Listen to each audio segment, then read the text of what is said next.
काळजी करू नका महाराज, कारण की आपला हात छोटा दामोदर मोठा होऊन एक महाराजा बनेल आणि हाच आपल्या झाशीची सेवा करेल. पण महाराज, ह्याच्यासाठी एवढे काळ का पडले? बोलत का नाहीये? महाराज, काहीतरी सांगा ना. दामोदर! माझ्या झाशीचा माणूस, माझा खालचा तुकडा, का हिसकावून घेतला तेव्हा तू माझ्याकडून का? काय म्हणतो महाराज? मग आपली झाशी अनाथ होईल? नाही, मी होऊ देणार नाही. काय म्हणतो महाराज?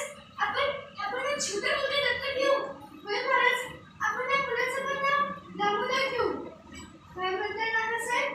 इथे इंग्रज आले आहेत.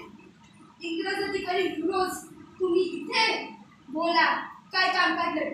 काय म्हणताय की तुमच्या ईस्ट इंडिया कंपनीच्या नियमानुसार तुम्हाला आमचा दत्तक मुलगा मान्य नाही, आमचा दत्तक मुलगा राजा म्हणू शकत नाही, आणि या छोट्या मोठ्या रकमांसाठी मी माझी झाशी तुमच्या हातात देऊ, या झाशीचा सौदा करू?